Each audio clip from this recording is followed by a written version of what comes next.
that way. Okay. But So what product on the market gains value with age and use? age and use. But we're not objects, though. Okay, let's see. You didn't. It's hard to have. Okay. That's. We can do it that way, but see, you're not being. That's the disingenuous answer. I don't think it's just Okay. injustice, but What? that's What? a But okay. You comparison. understand. Regardless, don't get stuck on the word product. You understand the sentiment. Of course. So what on the market gains value with age and use?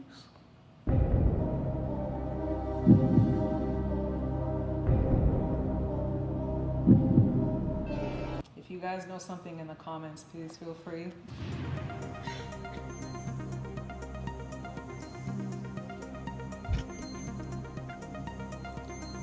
The answer, the answer is nothing. This is why you see. What's up and what's going on, everybody? We about to get into this thing. Going to be doing a reaction video to the bus driver bandit, Eboni K. Williams, having more conversations where she's being a feminist who tries to float in, just smuggle in some Manospherian Kevin Samuels type talking points, as well as I forgot her name. Melissa Ford. Melissa Ford is in the conversation, and I've done a lot of content about the women who are no doubt indeed boss men. They do not. I didn't mean to jump ahead right there. I've done plenty of content about the oftentimes the women who get on these couches and have these conversations about the social dynamics between men and women. They're quite often, either current or former box salesmen. You shouldn't say salesman, you should say salesperson, because that's kind of like non-gender, that's gender neutral. You don't want to be, that was rooted in, misogyny when they say, a mailman, it's a mail delivery person now. Anyway, let's get into it. Let's get on into it. A box salesperson. All right. But anyway, that's what they bring on these couches to have serious conversations about the social dynamics between black men and black women. Women that used to sell the box. But yeah, that's what's going on. Everybody in the industry exposed that with Melissa Ford, but we about to get into it. Let's get ready to go. Let's get it. Let's cut that music. Let's hop right on into it. Desire a financial or an intellectual equal. They are not attracted to it. It is a turn off. The pee-pee goes, burr, burr, burr. It does. I'm telling y'all the truth. They did not go to law school, L'Oreal, so they could end up with a peer. See, what you heard right there was a part of the conversation where she floated in a lot of the stuff that she's heard the men say. But she spent the beginning of the conversation arguing the other perspective. She got her foot in one door and out the other. She's got to uphold the feminist view and talking points and ideals and way of thinking. But she also, at this point in the game, understands reality. So let's go ahead and dive on into it.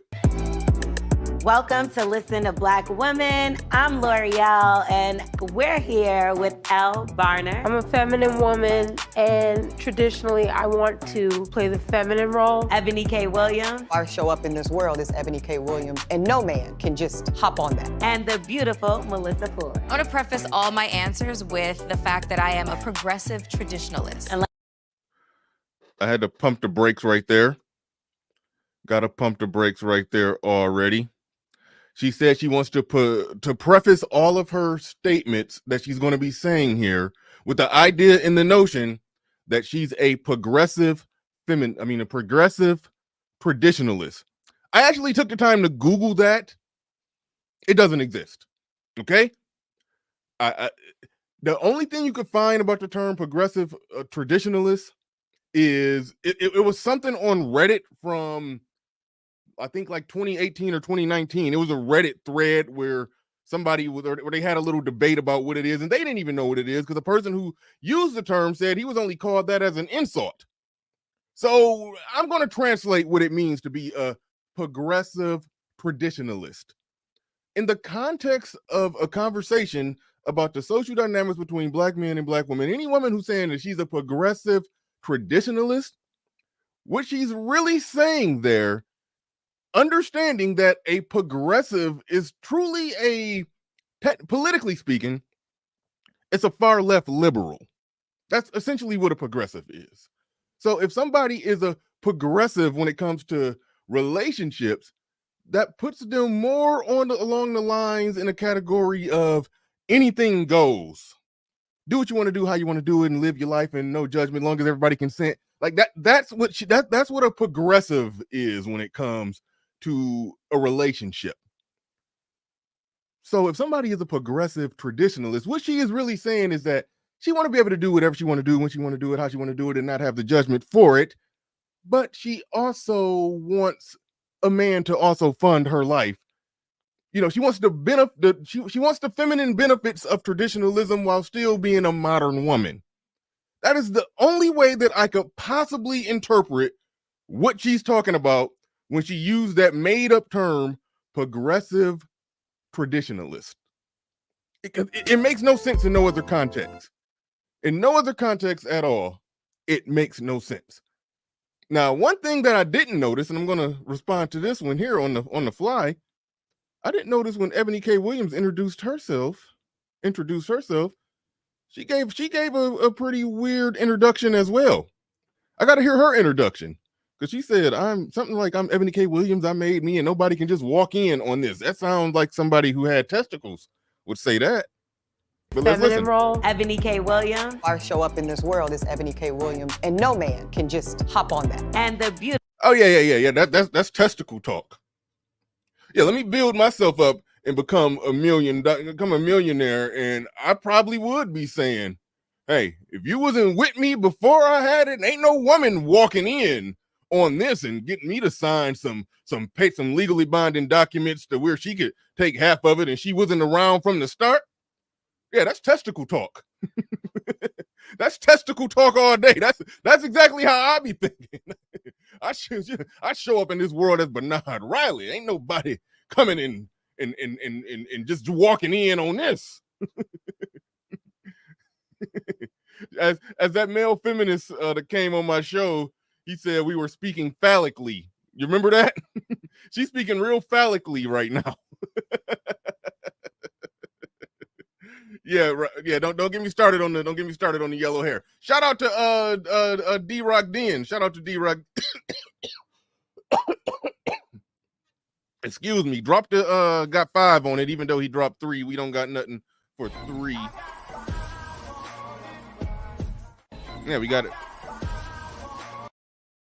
Yeah, we got it. We got to get something for a $3 contributor. Shout out and thank you to everybody who support the stream. Appreciate each and every one of you. I have no idea how much that support is appreciated.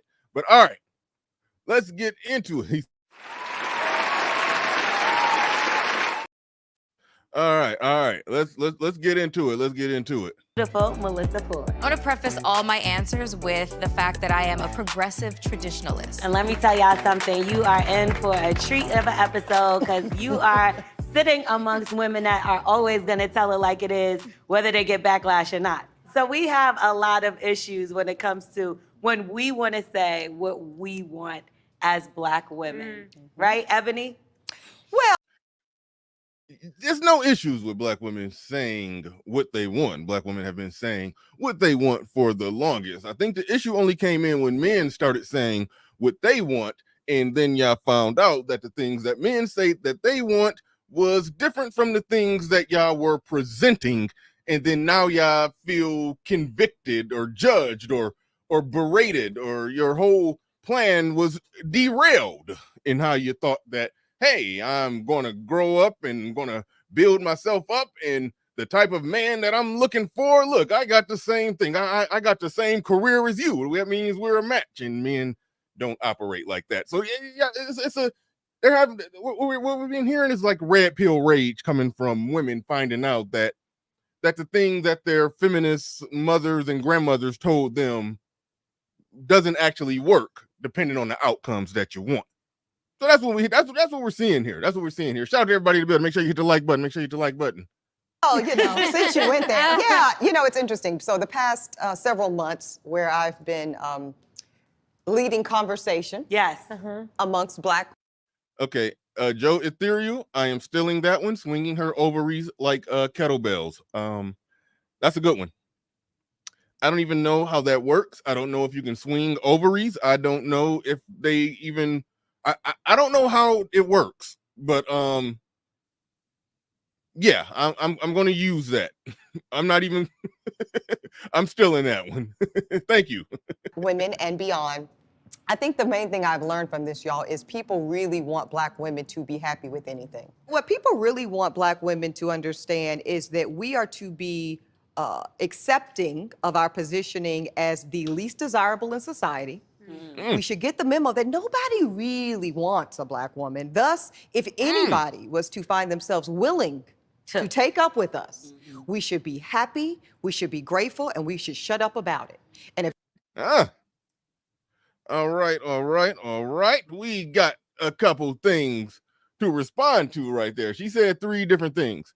Wait, hold on. No, she said 2 different things. I paused it too early. She said one more thing. We got to play the one more thing. Then we got to get a response. you are a Black woman that dares to push back on that mythology, because that's what it is. It's a damn lie from the pits of hell. Right. And if you were to push back on that and insist upon a value system, insist upon a criteria, insist upon just a standard into which we want to operate romantically, we are demonized. Yes. We are, we are seen as ungrateful, and eventually we become the ungrateful, angry Black woman. And All right, there it is. That's where I wanted to stop it at. She made 3 points that must be responded to. 1, Black women just need to be happy with anything. She threw that one out there. The second one was accept your position as least desired. And the last one, she talked about how when they establish a standard of some sort, they get demonized and ridiculed, and all the stereotypes of the angry Black woman gets thrusted upon them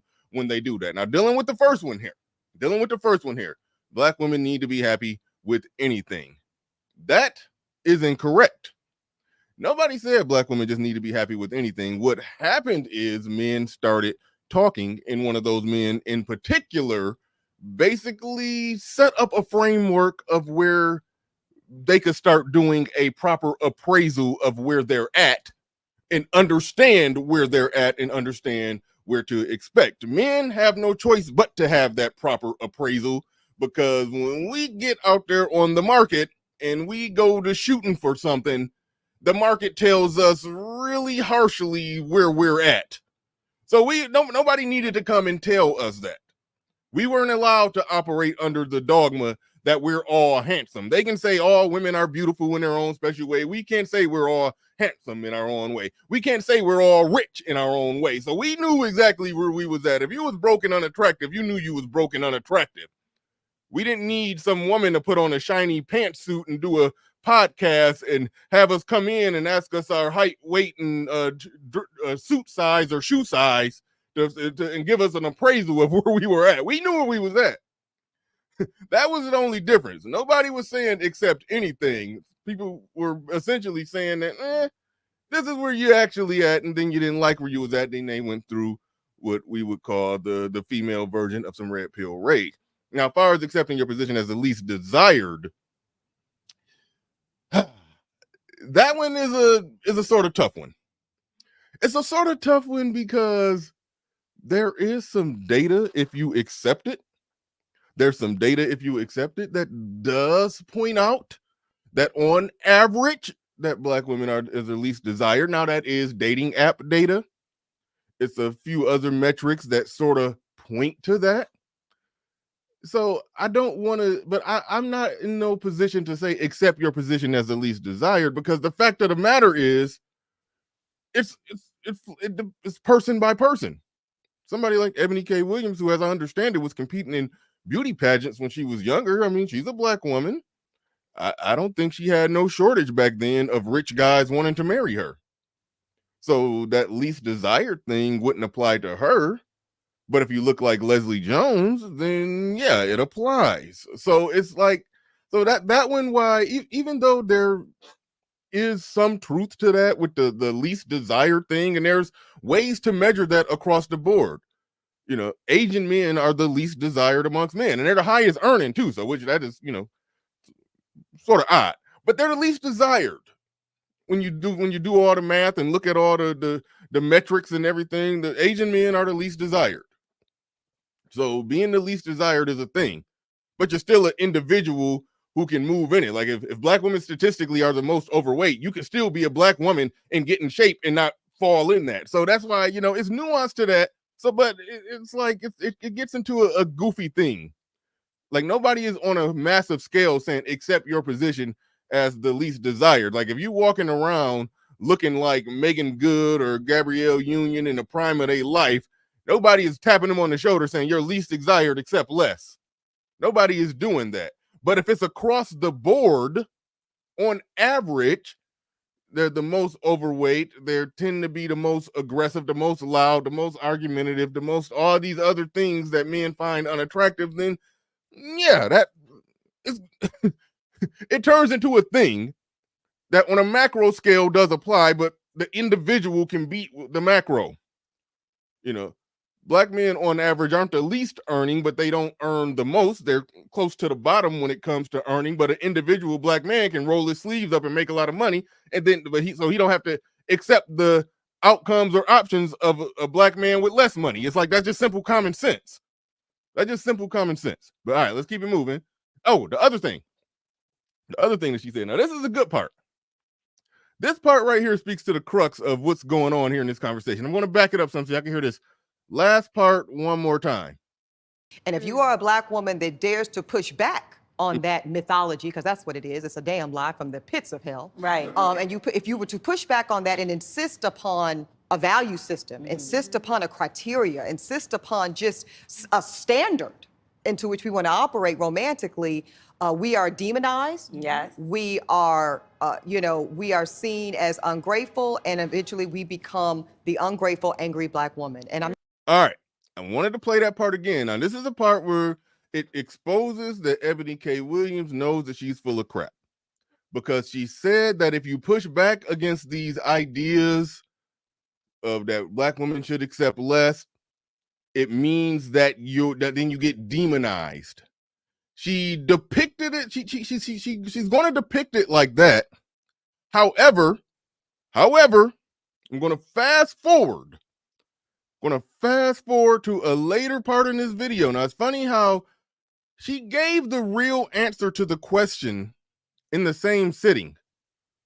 They're still sitting here on the same couches, and she's about to rebut or further explain her own argument and explain how and why she understands that it's not that they were demonized by evil men, but in fact, it was more along these lines. Now, keep her last argument clear in your head about women who set a standard and a requirement of what they're going to deal with, accept, expect, and tolerate, or whatever. But look at this answer right here that she gives, where she basically explains that it's not them being demonized, but it's actually this. those things. If I don't desire you, I really don't want you. Real boss men, they do not desire a financial or an intellectual equal. They are not attracted to it. It is a turn off. The pee-pee goes, burr, burr, burr. It does. I'm telling y'all the truth. They did not go to law school, L'Oreal, so they could end up with a peer. They went to law school, they went to medical school, they went to Harvard MBA so that they could be the dominant, so that they could run the shop. We're all single here. Now, you see right there how she clearly understands that you're not being demonized because you're a successful woman and expecting a successful man. It's the reality that a man that's successful does not care about your success. And a woman who's attractive and pleasant to be around is equally a viable contender for him as you are. And so she understands exactly what it is, but she pretends to not understand it to uphold the feminist talking points. But on her journey after Bus Driver Gate, she's later come out and admitted some things that shows that she understands exactly what the men are talking about, and it's not just some black female misogyn war going on here. She understands that. But all right, let's bring it back. Let's bring it back to where we was at with it. Time. Yeah. And you know what was really disgusting to me? You got a lot of We are demonized. yes. We are, we are seen as ungrateful, and eventually we become the ungrateful, angry black woman. And I'm not. I personally won't have it. Every single time. Yeah. And you know what was really disgusting to me?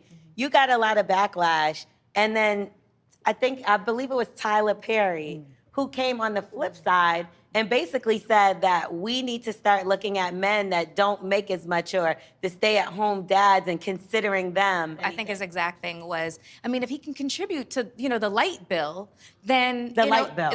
but That's what he said. but he makes you happy in all other areas, then I mean, and he met you at your worth. I thought he'd actually said he met you at your worst. Worst. I was like, wait, what are we even saying? Crazy. What is the story that we're being force fed? It's Yeah. Now, here's the deal. Here's the whole deal with Tyler Perry and that whole situation right there. Tyler Perry was wrong, not just because he said be okay with a man that pays a light bill. That wasn't the issue. The issue was that he floated out some more dogma, the dogma that black women make more money than black men. And so if you're making more money than black men, then you just need to be okay with somebody that makes less. The fact of the matter is he was incorrect, and all the data shows that he's incorrect. All right. This data is on blackdemographics.com. It's there for any and everybody to see. You can see that there are more black men making more than 100K than what there are black women that make more than 100K. From 65K to 99K, there are more black men making that amount than black women. From 50K to 64K, there are more black men making that amount than black women. Okay? That's what Tyler Perry was wrong about. Now, I know Eboni K. Williams examines this data enough to where she knows that that was incorrect when he threw it out there, that the black women are making the money and the black men are not. I know that she knows better, but the sisterhood, like they like to do the black girl magic parades over incorrect information. They've been doing that for a while, but that is the reality out there on the ground. And anywhere that data is found on the subject, of income, everywhere, anywhere, black men make more than black women. Anywhere that you can find data on this. All right, that's the median annual earnings now. Rather, it gets confusing, whether you're talking about the average, the mean, or the medium. The number goes up or goes down. People get confused about that, but that is the median average earnings right there. Black men on average make more money than black women. There's no ifs, ands, or buts about that. And so when you understand that, and then you cycle back to the conversations that are being had, it's like, why is there that much conversation about black men not hitting the mark? It's counterintuitive and makes no sense when you understand the data, because you know that there isn't really a lack out there. There's just it's just a factor of the women in these conversations not getting the outcomes that they want, and then now it has to be some macro societal problem, and we got to trace it back to Jim Crow and all of that stuff right there. It's like, no, y'all was living it up, living your best life in the best years of your life. And then now that you're 40 and now you want to sit down and settle down somewhere, and it's just, the dude that you want, that you put up there on the pedestal, he don't want you, but they got to go on these couches and just kick dirt on black men perpetually, forever, to the point to where everybody just grow up with it, just seeped into their head, just burned into their brain, that black men are underperforming and black men ain't this and black men ain't that, and that it just becomes perpetual to the point to where Tyler Perry can sit there and other people. I just actually recently heard Dr. Umar say it. I just recently heard Dr. Umar, who I know studies the data enough to know better, said that black women are making more money than black men. He just recently said it when he was on that Hardly Initiated podcast. Like, those words keep coming out of the mouth of men. It blows me away, because I know everybody knows the data is out there. But speaking of Dr. Umar, he actually explains what it actually is, which is very funny and very ironic because him, just like Ebony K. Williams, even though they criticize the black male spaces, they criticize the black manosphere, they criticize Kevin Samuels, but lo and behold, they end up making the same points eventually. And ironically, Dr. Umar, when he was on a couch on a podcast with Melissa Ford there, he made the same exact, he explained what it really is. For black woman syndrome. It's almost a curse. Okay. Agreed. Exactly. Here's what I'm saying. Number one, y'all date earlier when you look good. Statistics show it. When a black woman is attractive, she's sexualized earlier. She loses her virginity earlier. But here's the point that I want to make. Because they're so beautiful, Joe, guess what? When the brothers in college was trying to holler with that wedding ring, oh no, I look too good for that. Ain't no marriage coming in my 20s. My options. Thank you. I'm Then looking the for 30s came. The 30s came. Brothers came with the ring. No, I'm still enjoying this. Ain't slowing me Then down. she gets 43, 44, 45. Now I'll take the Now she ready to settle down. I'll take the post office worker. Right. I'll take the but post stay office with worker me. now. And because black men are not dropping at her feet with proposals like they were in her 20s and in her 30s, now she's on YouTube talking about black men ain't shit. They not serious. They don't want to build a family. Time out. You done had about 30 black men who came for your finger in marriage, and you turned them all down because you thought you was too cute to settle down. And now you in your mid 40s, brothers ain't breaking their neck to wedge you out, and now the men ain't. Look, no, listen. Wait, Mal, is that you? Mal, is that you? When I want to hear her rebuttal. There is no rebuttal.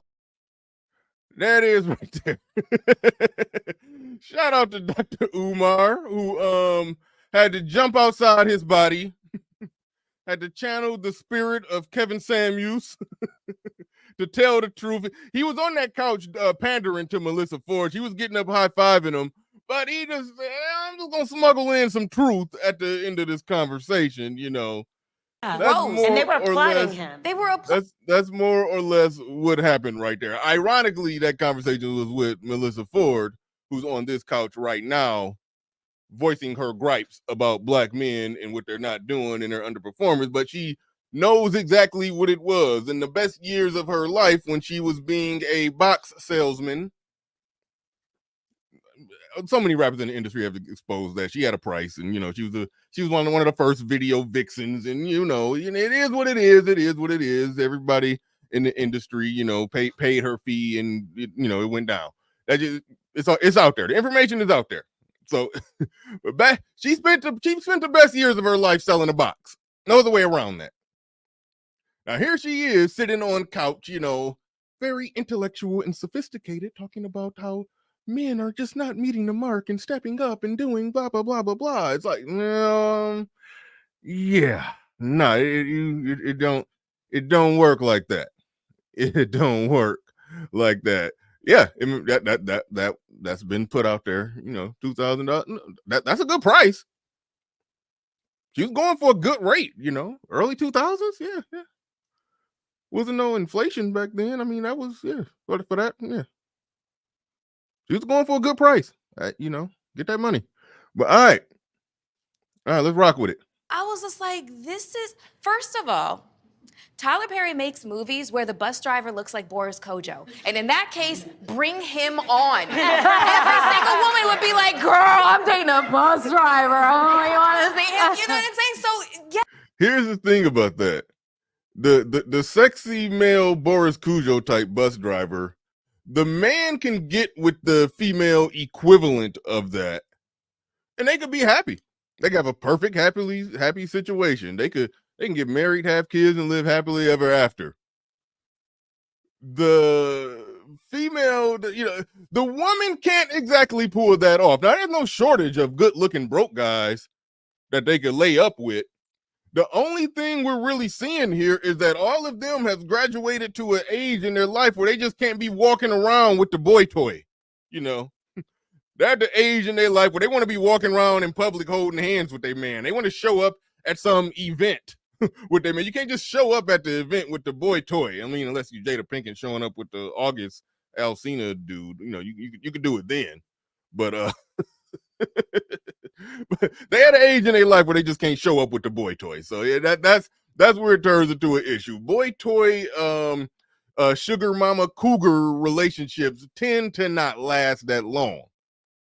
But the situation where the older guy got a little money on him and find a little young hot thing, that could actually be a situation. They don't like that. They're annoyed by that. But there's no shortage of Boris Cujo looking broke dudes. I mean, they're available. Don't get that twisted. They're available. Y'all are having y'all fun with them. Y'all just didn't hit 40 and don't want to be walking around in public with them at this point. That's all.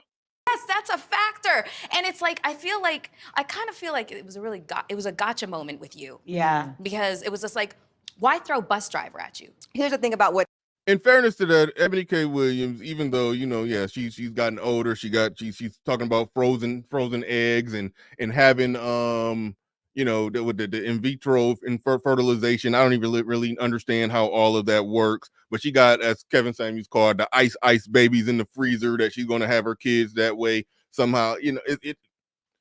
Even despite all of that, even despite her being past her prime, I do think that's a bit much. Christian Hutchinson in the building. What's up? Salute. Shout out to you. Even with all of that being the case, yeah, she can do better than a bus driver. She can do better than a bus driver. That conversation was a good microcosm of what's going on, though. A good microcosm of what's going on. But looking at her as an individual, it's nothing wrong with her saying that, yeah, I expect a little more than a bus driver. But see, the thing is, wherever she's at, because she makes millions of dollars at this point. I think she got a net worth of like $3 million or something of the sort. She's doing well financially. Whatever it is that she thinks she ought to get, because she speaks that same rhetoric of, he needs to do for me at least what I can do for myself, or needed to be able to do technically more for me than what I could do for myself. That's really how they talk. They want him to make more. They say make what I make or more, but what they really mean is make more, because in another voice they will say, what's your reason for being here if you only can do for me what I'm already doing? Do more for me than what I'm doing. That's essentially what it is and what it comes down to. I mean, we could just look at the data on, where is it at? Right. Nope, not right there. Right here. We can just look at the data like that. Like it is what it is. You can just look at what married men make versus what single men make. Men get attractive to women in terms of marriage when they start making a third more, a quarter more, sometimes 50% more. It's like that is what it is. And so when women start talking that talk of the man, he needs to make more than me.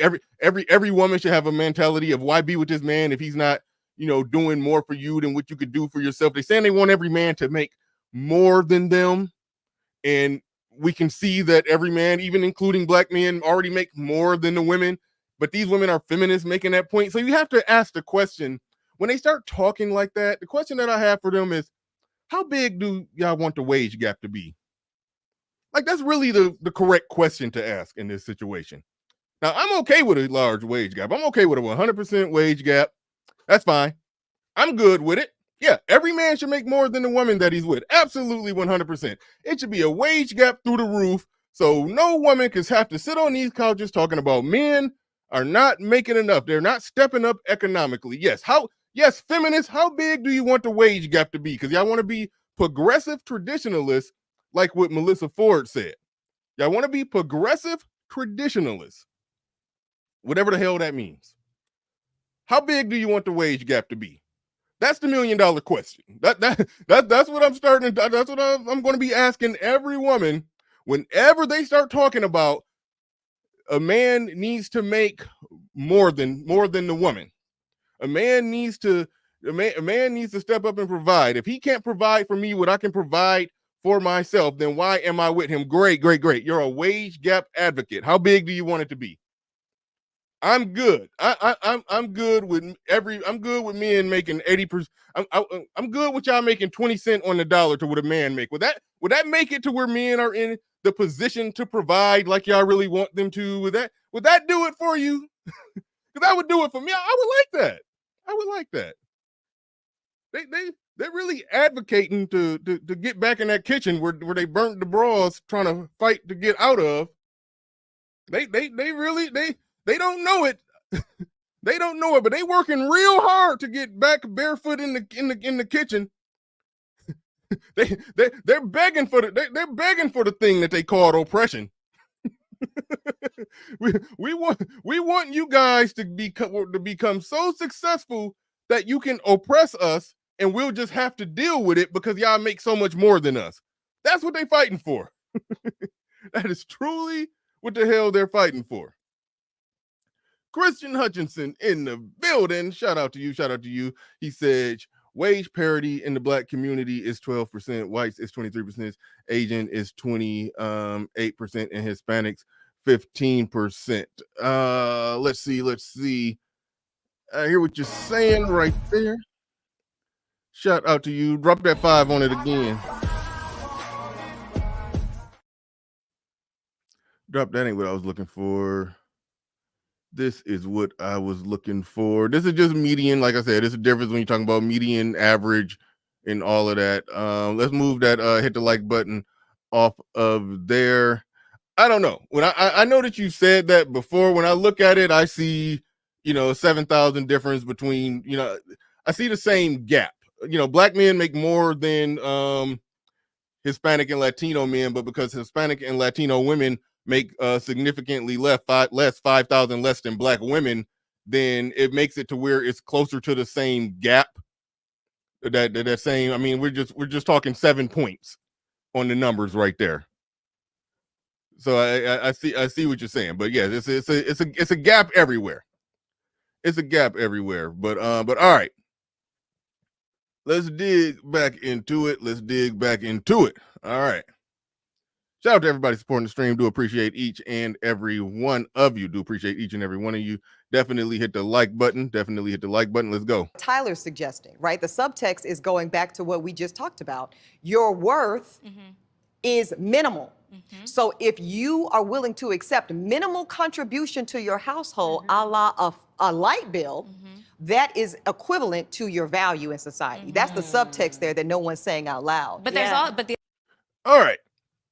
For her to say that the subtext in that is that your value is about the value of a light bill. Now, one, like I said, Tyler Perry was working and operating under the dogma that black women out-earn black men. That's the dogma he was operating under.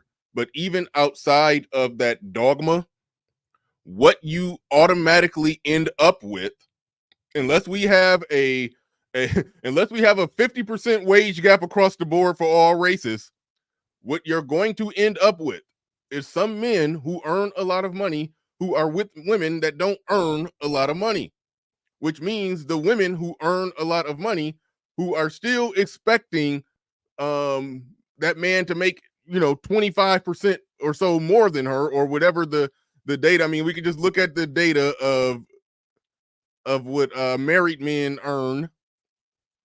Where the hell did that go? I lost something. We can just look at the data of what married men earn versus what single men earn, and let that be the microcosm of, generally speaking, how much more women want a man to make. We can just look at that and see that no matter how you slice it, it's going to be a percentage of high earning women that are going to be left dancing when the music stops, and they're going to end up with a man that makes less money than them. That is a reality. That is a reality that I don't like. I support a wage gap. I do. So, but it's a statistical economic reality that because of the way that women are hardwired, and they ideally want to be with a man who makes what they make or more, but they also don't want it to be a tremendous wage gap between men and women. And it's also true that men, no matter how much money they make, they will date women at all different levels. Statistically, is going to be some high earning women left standing when the music stops, in terms of them getting the long-term partner and mate that they're going to be happy with. That's just the reality of what it is. So even though I disagree with Tyler Perry in the sense that, hey, just be happy with a guy that could pay the light bill or whatever, I don't like that kind of rhetoric, because that rhetoric is rooted in black men ain't hitting on nothing. I don't like that kind of rhetoric. But the reality to that rhetoric is that unless you're supporting an astronomical wage gap, it's going to be some of y'all, now that y'all are earning money, now that y'all are becoming, all that they are becoming, it's economically, statistically, it's an economic certainty that some of y'all will be left with men who make less. It's all to it. Other than that, stop being a feminist and support a wage gap between men and women. I will stand beside you in that fight. All right, let's go. The other subtext in there is the assumption that Black women's only option is to date Black men. Oh, well. The conversation really Okay, now. never gets examined as to the other options that Black women have. Right, You know, right. and listen, I understand wanting to be race loyal. I understand wanting to, if you're a Black woman, you want to marry a Black man, you want to have Black children. I totally get it. But the reality of the situation is that I feel like, and I'm sorry if I'm offending anybody, I feel like Black men don't really want to have the conversation that Black women actually do have more options that are available to them. All right. You saying I don't want to offend anybody. I think Black men aren't ready to deal with the fact that Black women have more options that are available to them. To that, I will say about whether or not, how Black men feel about Black women having more options. I'm here to tell you right now, we don't care. Let me tell you We don't care. Jerry. Nobody cares about that. Nobody cares about that. I do think, yes, it would be beautiful if Black men and Black women all acted and behaved and conducted themselves like they had some sense and got together and made big happy families and raised wonderful children who can read at grade level. I would love that for the Black community. I really would. But overall, overall, the reality is dating out should technically be on the table for everybody. I have no problem with that. No problem with that at all. Here is the dogma, or what Black women, when they have these conversations, what they tend to not realize. So, okay, let's just say there's Black men are fishing. All right. And it's 10 Black men fishing. All right. It's 13 fish in the sea. The Black women are the fish. Okay. Chances are, if 10 men fishing, each man trying to catch one fish, it's going to be some fish not caught. Okay, great. It's going to happen. It's going to happen. So those fish are saying, instead of being in this pond with 13 fish and 10 fishermen, or 5 fishermen, I'd use too high of a number. Let's just say 5 fishermen. Instead of being in this pool with 10 fish and 5 fishermen, let's go over to this other pool where there's 100 fishermen. Then I know we'll get caught. But the thing that they don't average into the equation is that in that other pond, guess what? In that pond where it's 100 fishermen, guess what? And that was going also in that pond. It's like about 130 fish. So you really didn't change a whole lot by going over to that other pond. Now, technically, you should try your lot over there in that pond. But I don't think it's changing a whole lot because there's 130 fish over there. And those fish, are, metaphorically speaking, probably got better attitudes, a lot nicer and more lean and, all right. So, yes, there's more fishermen, but there's more competition amongst the fish over there. But they should try. They should try. They should compete. And Black men should compete. I don't think Black men should just be only in the small pond of of certain type of fish. Black men should get out there where it's 100 fishermen and compete amongst the 130. That logically makes sense, But they don't look at it from the full totality of logic, But there's that. Than are ever kind of proposed. Yeah. Because yes, Black men, sure, it might be a little bit more difficult, but if you are willing to date outside your race, the options open up. And the I cultural do, but wait, I have because to it's give hard. a caveat for this because I don't want to make any presumptions. As somebody who has been very open and transparent about my dating within and beyond Black men, I just want to say that that's not necessarily the savior complex that people think. Unfortunately, because I think when I have this conversation with Black women who have never dated outside of Black men, they often have a romanticized. Why did you say where's BGS? Explain why you said it. I have no idea why you said where's BGS. Fantasy ideal about what that is, kind of like non-Black men will save us, and I don't know, No, straight that to is- that Cam. is not- And I know that's not what you're yeah. saying, Yeah. right? But I do think like that was in the comments, Yeah. right, of kind of my bus driver gate. Well, sis, what they need to know is you can date non-Black men, and you will still have many of the same perils because there are differences culturally, but men are men. And when it comes down to misogyny and default presumptions of feminine worth and value, some of those things control cross-culturally. I only know it from experience. But I will Don't call it misogyny, because y'all are low-key closet misogynist. And the reason that I say that is whenever they start advocating for men to out-earn, for every woman to be with a man who can provide for them what they can't provide for themselves, they are advocating for a wage gap. They're advocating for a larger wage gap so we can put a man in every pot who earns significantly more than the woman that he's with. And the only way that that's possible if we widen the wage gap. So y'all are closet misogyny. That's misogyny. That is misogyny.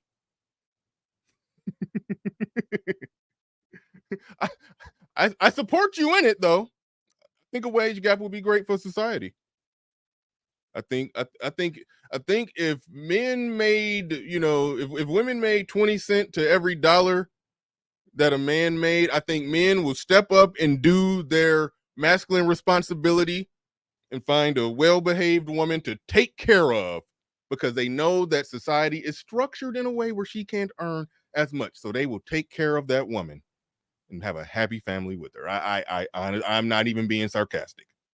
I think if women made that much more than men, then society crumbles. There's no family. They're raising kids by themselves. The kids are growing up ruined.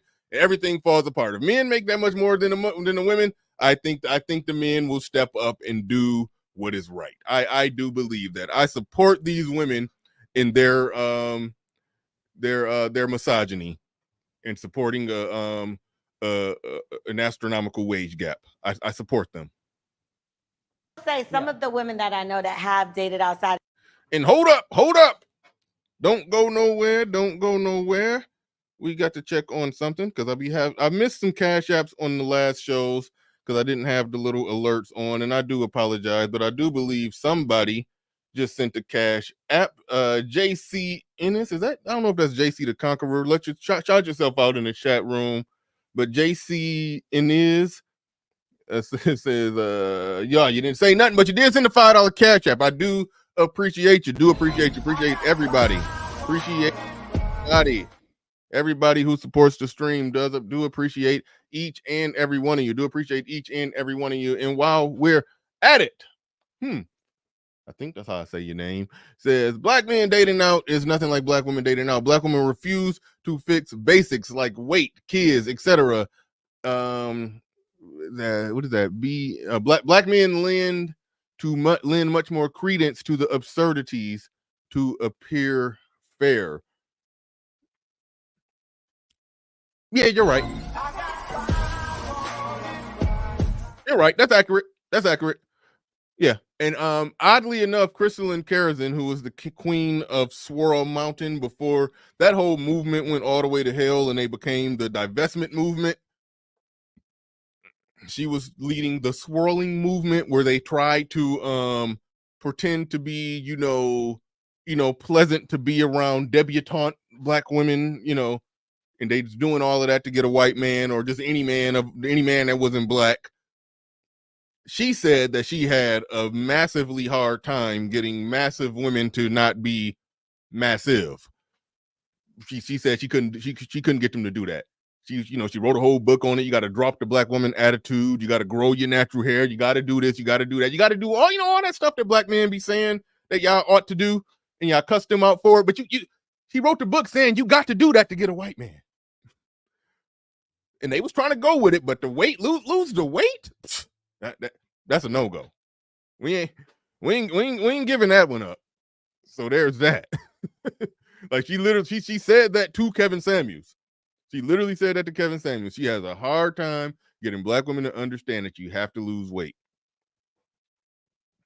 Had a hard time getting them to understand that. So you are right. They do refuse to change these things. Disney's escape to Swirl Mountain. Oh man. But yeah, so it's like, yeah, that's what it is. That's the reality. But let's get back into it. Hit the like button. Thank you to everybody who supports the stream. Do appreciate each and every one of you. The race, I do not. I only date black men, but they will try to convince me that it is better, and maybe that's why we have that idea. Hold on. Some of the women that In worth and value, some of those things control cross-culturally. I only know it from experience. But I will say, some of the women that I know that have dated outside of their. All right, look at this woman here. Look at this woman to the right of Eboni K. Williams. I don't know her name, don't know who she is, don't care who she is, but she's relevant to this point. There was a video going around where they asked about 10, 12 women, do men prefer a natural body or a BBL? And all the women said BBL, BBL, BBL, BBL, BBL. That's what they all said. And then they asked about 10 to 12 men, do you prefer a natural body or BBL? And all the men said natural body, natural body, natural body.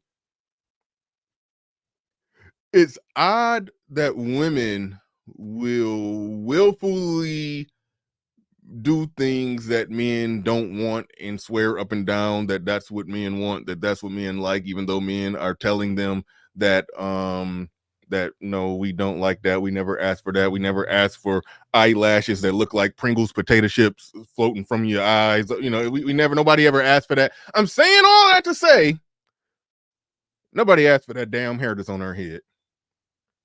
You know, a lot of guys have made their peace with the fact that weave is a thing and it's going to exist, and some women going to put weave in their hair and give or take, depending on how bad they mama ruined their hair permanent when they was 5.5 years old. Some of them, reality is they probably look better with weave, but do it got to be the most weirdest looking unnatural color imaginable? When I see weave that color and fire engine red, like the type of color that no human being can naturally grow, when you just walking around like that, you might as well be like one of the purple and green hair chicks. It's like you're in costume. Like when I see the women with just odd hair colors that no human nowhere can naturally grow, like it's like happy Halloween. Like that's what I say when I see certain hair colors. Happy Halloween. That's what I see. That's what. Anyway, saying all that to say, nobody asked for that damn hair. Nobody. Race, I do not. I only date black men, but they will try to convince me that it is better. But keep in mind, if I say nobody asked for that, she will say, I don't care what y'all asked for. I don't care what y'all want. I don't care. This. But then turn around and get on these couches and then complaining about the lack of options and how they're all single and this and that and why black men this and why black men that. But I don't care what y'all want. Better, and maybe that's why we have that idea that it is romanticized, because it's like, oh girl, you need to get you an Italian man because they know how to worship us, they know how to treat us better. Okay, so when it comes to that, do you feel like people throw that in your face as well? Because when you see a black man that's dating a white woman, it's kind of just like, okay, you know, the athletes, oh, they all got them a white woman, and that's fine. There's a whole movement called Passport Bros. This is what I mean. Oh, God. I mean, it goes to Ebony's point about black women being fed. I was reading the chat. I think I missed the part, and I don't feel like rewinding it, but I think I missed the part where she said that did she imply? I was like, I got to rewind it. I think she implied that nobody really cares when a black man is with a non-black woman. Did she literally say that? Let me make sure I ain't tripping. Woman, it's kind of just like, okay, you know, the athletes, it is romanticized, because it's like, oh girl, you need to get you an Italian man because they know how to worship us, they know how to treat us better. Okay, so when it comes to that, do you feel like people throw that in your face as well? Because when you see a black man that's dating a white woman, it's kind of just like, okay, you know, the athletes, oh, they all got them a white woman, and that's fine. Okay. That whole, when you see that and it's like, okay, well, they all do that, you know, that's fine. No, it was never fine. The only way that it ever got to the point to where it's fine or that they are starting to accept it when a bunch of brave soldiers online basically made it clear that this is what we want, and that is what it is, and it ain't going nowhere. It is our preference. You're not going to shame or guilt us into to wanting this or wanting that or blah blah blah blah blah. Like that's when it finally got to the point to where they maybe they haven't, but maybe they have put their foot on the brakes a little bit on that trying to shame and guilt men into having a certain liking only black women who are dark skinned or whatever, like that. She's capping if she's trying to spin that like everybody's okay with it, but people blow a gasket when they see black women do it. It's like, no, only like the real super duper pro blackity blacks in terms of men would blow a gasket when they see a black woman with a non-black man.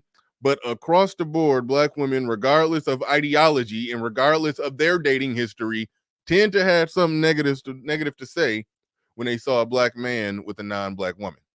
That's been going on for years. Now, if it's to the point where that's dying down, it's only dying down through force, through men just forcefully saying, "Hell no, we won't go."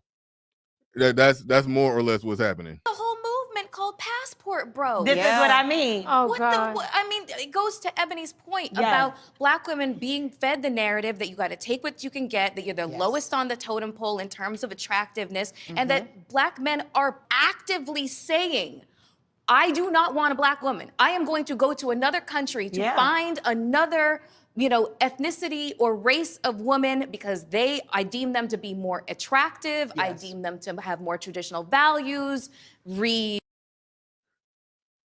Yeah, they're not progressive traditionalists over there like what you called yourself. But no. Here's the irony in this. The huge irony in this, and shout out to where's the brother? I just saw somebody say, been subscribed for a minute, didn't know y'all did live stream. Live streams used to be all I did. This doing pre-records or mostly pre-recorded stuff. That's very recent. That's very recent. But thank you for subscribing. Thank you for coming through, checking out a live stream. Do appreciate you being here. Make sure you hit the like button if you haven't already. Shout out to you. Definitely shout out to you. Here's the irony in what she's saying there when she's talking about they've made it clear that they don't want black women.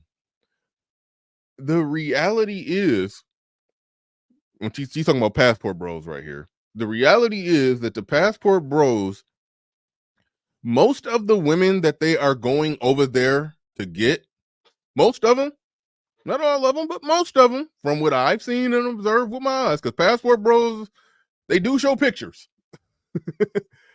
They do show pictures of the women that they mess with down there or that they get with down there. They show it. The irony in her saying that is most of those women are roughly generally the complexion of the women who are on this panel. So is it really an attraction thing? Is it really they don't find black women attractive? Or is it the other stuff? like that's truly what got to be examined there.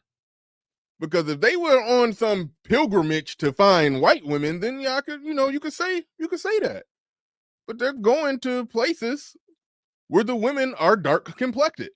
They're going to Brazil, and other than Africa, Brazil has from what I've heard, I haven't personally looked this up, but they say that it's the most melanated, the most melanated country, melanated place. Okay, and I'm getting confused, because I was about to say South America, talk about it from a continent standpoint, but I don't know if the whole continent is that melanated or if it's just Brazil. But work with me on what I'm doing. I don't personally study this. I'm reporting what other people have put out there.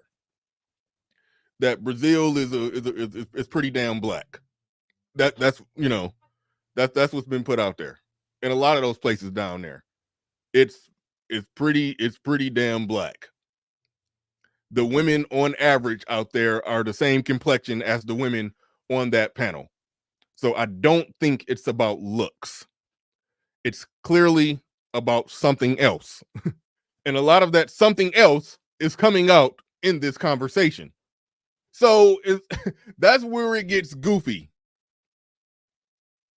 That's where it gets real goofy. Now I'm reading right here. It says Brazil is the second blackest nation in the world. Brazil has the second largest population, second largest black population, black being defined by people of African descent in the way that we would define them in this country.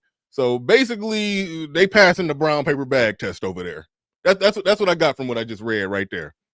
You know, in America, if you look black, you're black. If somebody try to say, well, no, actually, and then they try to list what they are, shut your black ass up. You look black, you're black in America. So basically, that's what I just read. They passed the brown paper bag test. All right. So they're leaving America to go get with women that many of them, roughly, generally speaking, are the same complexion as women on the couch, and or if not passing the brown paper bag test altogether. So you know that is something else. It's probably the attitude. It's probably the weight. It's probably the culture. It's probably a litany of things that has nothing to do with physical attractiveness. That is one that they don't really want to deal with. You know, bow to me. Submissive. And, Find them to do what? Oh, and there it is right there. She's saying these women bow to they bow to me. See, there go that progressive traditionalist stuff that you talked about, where you want to be basically a modern woman who reap all the benefits that a traditional woman would get. I mean, and I want to be free, want to have the freedom to do what I want, when I want, how I want, with who I want to do it with. But I still want you to be a masculine man and take care of me and fund my life. So the women who so the women that actually operate in a traditional way, well, they're trying to, they want these women, you know, they want them to bow down and this or that or blah, blah, blah. So she's already throwing shade on the whole idea of being an actual traditional woman, because she wants to be a modern woman, a modern woman who's provided for like a traditional woman. That's what she wants. What though? to marry them. There shouldn't be no reason why you can't say, I don't want to date a bus driver. You know why? You're a lawyer. You did your education. You've done your work. You've been on television. You're still on television. And you probably don't want that kind of man. And that's okay. And I support that message.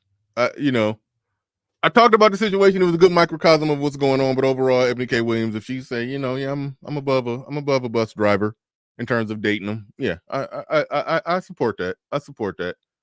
The devil was in the details and the nuance with that conversation, but just her as an individual, yeah, nah, I get it. I get it. I don't think that man wants me, lawyer. That's the other part of the conversation. And she said the bus driver don't want her. That's very peculiar, but yeah, let's No, I'm just saying that, but that man does not want me, Melissa. Can you speak to that? I had this exact conversation about her. Yeah. And I posed the question about, you know, the CEO of Xerox. Why should she have to date a bus driver? Why is this even a part of the conversation? First of all, the two of them probably have very little in common. Not even in terms of them personally, but their lives and their lifestyles and that sort of thing. And what's called into question... A man who's the CEO of Xerox has very little in common with a waitress, or a chick that work at Kinko's or something like that. It got very little in common, but none of that matters when it's a man who's successful and got money. But I accept that women are the way they are. I don't expect them to want to be making that money to take care of a man. I get it. I understand it. I understand that's the reality of the situation. I understand that that's what it is. I don't expect them to do it. But there's just a certain reality that unless they're advocating for a larger wage gap, there is no way possible that every woman can be with a man who makes significantly more than them, unless every man is making significantly more than every woman. Not possible. So unless they're advocating for a humongous wage gap, they're just having one big circle jerk. When it comes to trying to date somebody who's of a different status than where you are, you're going to encounter problems that are going to result in microaggressions, just like the fissures are going to kind of show up in the relationship, but it's going to be a lot of unsaid things. Insecurities, you know what I'm saying? Like, why, listen, in a perfect world, Miss CEO of Xerox, she falls in love with a bus driver and everything works out well. But here's the thing. In the imperfect world that we live in, the man who's the CEO of Xerox or any company can fall in love with the female bus driver equivalent and they could be happy and have a happy family. But it would take a perfect world for women to do the equivalent of that.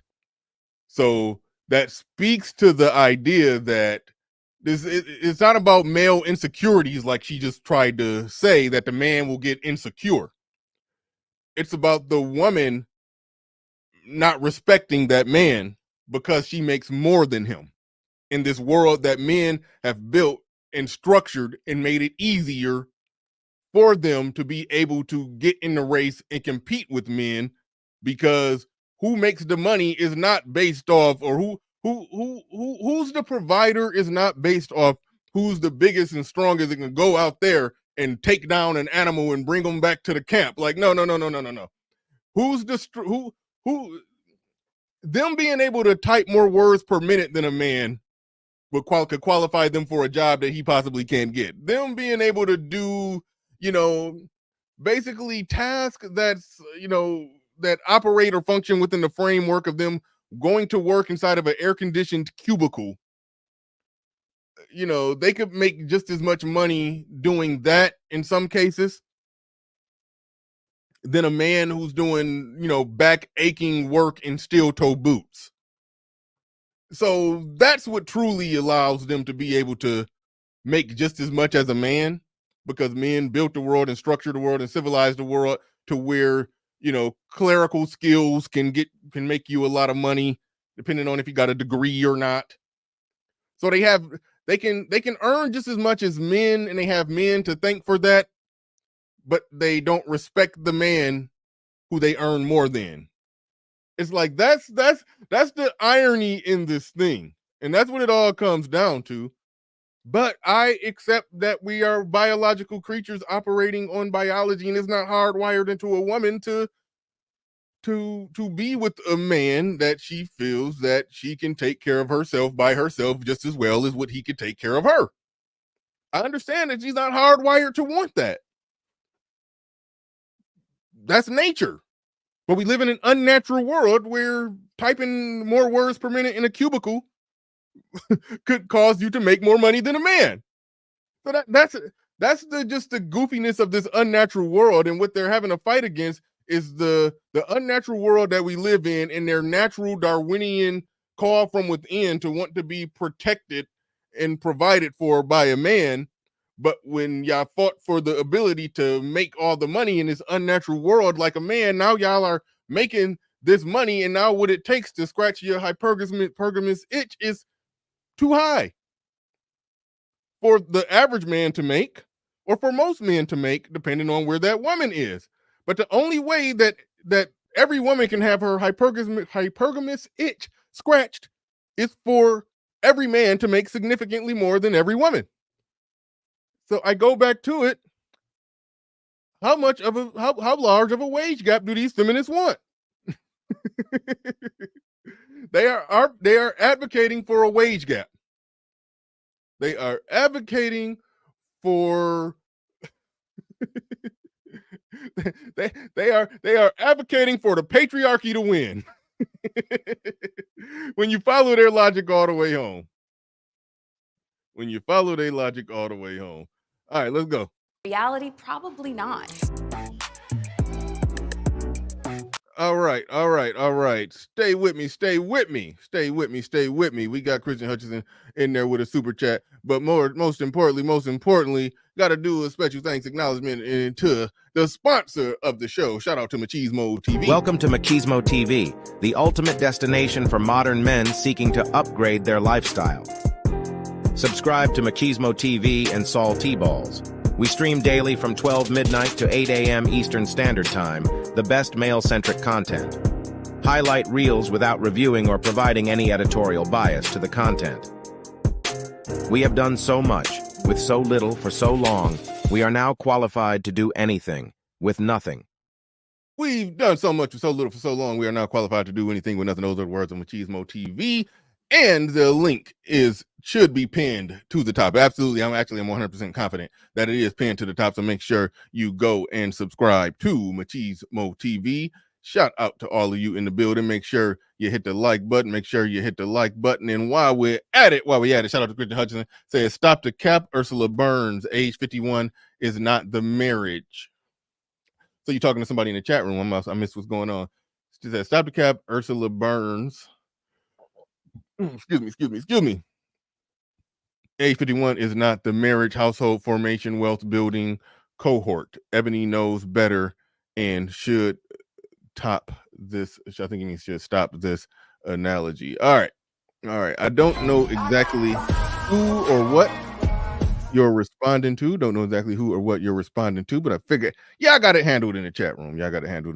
Look like it's a conversation going on in the chat. I don't know. I haven't been seeing what's going on. Make sure y'all not, blocking or timing people out too fast and loose. Like, let people rock in the chat room unless they just get real ignorant. Let it rock. So, all right, let's get back into this. Well, here's the thing, Melissa. What you're naming, though, is really the crux of the issue, which is that people want to sit on platforms, social media, radio, and television, and the like, and they want to pretend as if we live in a society, particularly in this nation. Okay.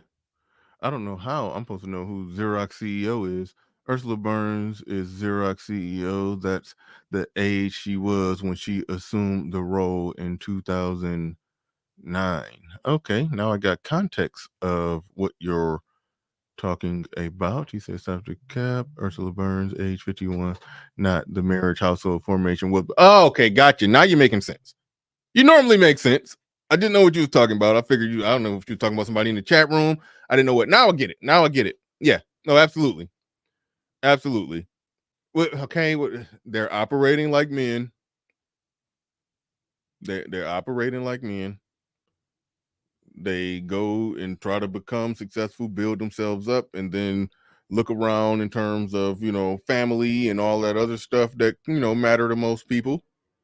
And they don't got it, and they realize that the chances of getting it are slim to none, and then now it's a societal problem because they bought into certain dogmas when they were younger. There's that. All right, let's dig into it. That doesn't have class, socioeconomic distinction. Exactly. Let's just start. All right, hold on. Here we go. That doesn't. Here's the thing, Melissa. What you're naming, though, is really the crux of the issue, which is that people want to sit on platforms, social media, radio, and television, and the like, and they want to pretend as if we live in a society, particularly in this nation, that doesn't have class, socioeconomic distinction. Exactly. Now, that was some BS. The only area where that wasn't BS when it comes to black people is if we're not talking about dating and relationships and all of that stuff. But because overall to black people, the broke black person, they want him to be viewed equally as the super successful black person. That's part. It's rooted in some crab in the barrel stuff. It's like black people don't think it's class and class structure and all of that when it comes to just general blackness or talking about black people. We give slurs to the black people who become successful. So in that sense, it is true. But when it comes to dating and relationships, we know full well what class is. Absolutely, 100%. But it didn't become an issue until, women that make a certain amount of money was left standing when the music stopped, because these men of a certain class category that a lot of women want to be with when they get money are dating all women of all different types of economic strata, so that economic strata did not matter to men on the dating market. It only matters to women on the dating market. But don't pretend like people don't understand class. The only thing that was not understood is that why some women were left standing and some women were not. That was the only thing that wasn't understood. To start from that point. Yeah. We want to pretend that we live in this kumbaya society where, quote, everyone's the same. Stop cap. Yeah. Stop cap. Yeah. It's very.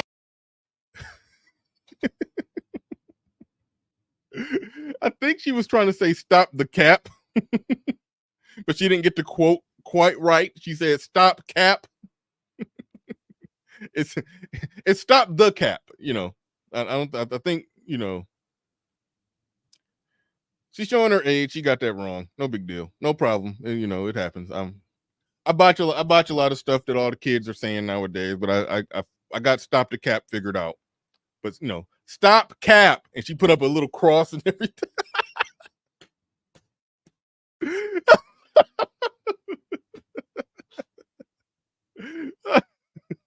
You know what? I'm gonna not clown her. I'm not gonna clown her on that one because I don't know all the new stuff that the kids are saying nowadays. I be up here embarrassing myself too, so I ain't gonna clown her. But stop cap is funny. like goddamn cheerleader. Stop cap. Okay. All right. We gonna get that's funny, but we gonna give it a pass because I be doing the same thing. I be doing the same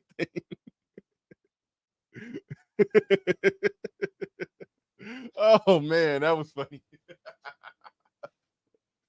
Yeah. All right. It's not. Yeah. It's not. Like very we need to true. be clear. And it's not, for me, it's never about being better than, which I think is how a lot of that was framed. I've been Yes. very clear. My mother drove Charlotte-Mecklenburg Schools bus for many years to make sure that I had everything that I needed. And from that, and if I bought a bus driver home to Gloria, she would slack the black off of me. Because her point was, Remember when I said their feminist mothers and grandmothers is the one that told them all the dogma and everything? She said her mother was a bus driver, but her mother raised her in a way to where if she brought home a bus driver, she would slap the black off of her, meaning that the mother raised her to be, you know, successful and go to law school and do all of that. Don't you do all that and then bring home a bus driver? That's because the mama planted it in her head that her becoming successful and becoming a lawyer automatically means she's going to get a lawyer. You know, that's what that is. Uh-oh. Get out of there. He says, slap the black off you where? I don't know the rules on that and how dark you got to be in order to have the black slapped off of you. I think, I think, you know, I probably need to meet with the light-skinned delegation to see where they stand on this. But I do believe that light-skinned black people can also use the term slap the black off me. You know, I do believe that. I'm standing with our melanatedly challenged brethren in that they can have the black slapped off of them as well. We're gonna stand with them. We're gonna stand with them. They too can get the black slapped off of them. I'm gonna stand with them on that one. is I put you in position to go get it. To go get it at a different and yes, higher level. So why, and let me tell you something else I know about women who show up in success and financially and this, that, and the third, and then they try to act as if we're all the same, and they do date, you know, men that maybe are differently positioned financially or educationally or otherwise. They are typically resented. I'm gonna just tell you the truth. The women I know that build men, right? Yeah. Okay, but what you said right there, I gotta say, stop cap, because the problem isn't that the women are resented. The problem when they make more, when they're with men that they make more money than, it's not that the women are resented, is that the men are not respected. So she need to stop cap on that one. That's just flat out. The whole existence of this conversation proves that it's not that the men resent the women. It's that the women don't respect the men. That's why this whole term that exists called, women, dating down. That's why that whole term exists. The whole, got to get a man on my level. That's because they don't respect the one who's not on their level, as they say. He got to make what I make or more, but really we know that truly means he got to make comfortably more than me. The reason that is the case, because they don't respect the man who can't. Now, there's nuance to it. I mean, you could just be a dude who, for whatever reason, I don't know, your suaveness, your sex appeal, you put it on her good and she's just attached to you, her endorphins and all that stuff that get released during orgasms. Like, stuff can happen where a woman could just be all in with a dude that don't got money, but by and large, or if he got good game, if his game through the roof, stuff like that. Yes, the woman can get all in on a dude who ain't banking like that. But generally speaking, there's a lack of respect that women have when they're dealing with a man who can't make more than them. That whole, they're going to resent us. They resent us when we make when we make more than them. I think that's BS. Every man would rather be the one making money. He would rather have that. But resentment? No, those problems come because he's not respecting him. End of. Like, they try to spin it as if it's the men. But out of all, think about it. All the male-centric podcasts, all the conversations where men are on couches, on round tables, on StreamYard, where they got showing their face or they behind avatars. How often do we have serious conversations about, how we feel about, being with a woman that makes more than us? How often do we have these conversations? This whole conversation, the existence of this show that we're reviewing, Listen to Black Women. That's what the show is called, Listen to Black Women. The whole existence of that show exists because women who are making a lot of money don't respect men who make more money, who they make more money than.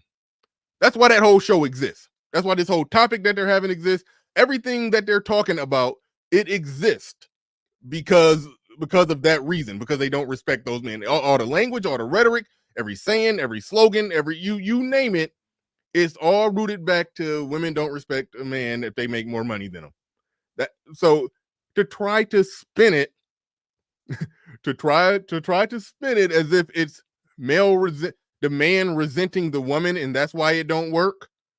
No, it's the man got tired of being disrespected by that woman and he came to the conclusion, as most men should, I would rather be broke living in a cardboard box, but that's my goddamn cardboard box, before I be in your nice house being disrespected. So, in the words of Eboni K. Williams, stop cap. All right. Right? Because we've all done it. That's truth be told. In my first marriage, I paid the bills. Let's be clear. I'm not speaking.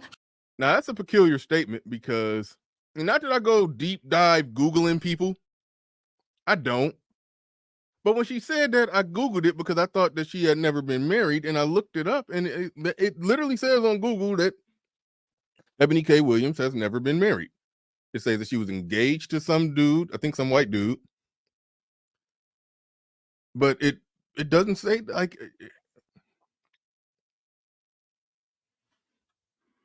said first marriage was a bum. I don't know if he was a bum because she about to talk about it.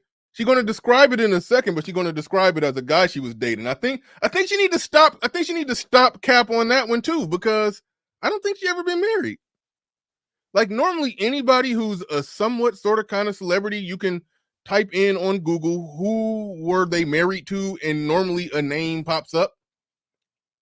When I was doing some content on NBA players and NBA divorces and all of that, I was going through the process of typing in NBA players' name and to see who their ex-wife was or who were they married to, because I was trying to see if it was a correlation between the race of the woman they married and how often or how much they were, like, the likeliness of divorce. It was it was some serious data that I'm going to do someday. It's field research that I'm going to do myself to come up with the actual data. Because when I found out that the NBA divorce rate was 90%, I was like, I got to know some more details about that because that's just crazy. That's an astronomically high number. But anyway, I learned from that, if somebody is just mildly a celebrity, you type in their name, you normally can find that they were married, when they were married, and who they were married to, and when was the divorce. You cannot find that on Eboni K. Williams. So when she say my first marriage, yeah, I'm stop cap. Give me a C. I don't know why she doing cheerleader motions and all with her. Oh man, that was funny. All right. Hypothetically, I'm speaking from experience. I was a lawyer dating a grad student. Who do you think was running them bills? Right. Okay, lawyer dating a grad student. That don't sound like a marriage. Yeah. Probably got to stop cap. Like stuff like that is Googleable. Like you can find a regular person that ain't famous and Google who they was married to. Anyway. Let's stop it. He said the white man bill. You know what? I'll go ahead and keep it real. The reason I tried to look up who she was married to because I wanted to see if she was paying the bills for a white man. That's all I wanted to know. I ain't gonna front. I don't be digging into people's personal life, but I was petty enough to want to know that if she was if it was a white man that she was paying the bills for. I ain't gonna lie. I'm gonna stop cap on that one. I was petty enough. I was petty enough to want to know, was it a white man that she was fronting the bills for? I couldn't find that information. It doesn't exist. But all right, Tomcat in the building says, white men have put white women ahead of us, now added the black woman. Now, let's sip libations and eat popcorn and watch America be turned inside out and burned. High probability of things burning. High probability of burning. But, all right, thank you very much for the super chat. Shout out to everybody in the building, everybody supporting the stream. Do appreciate you.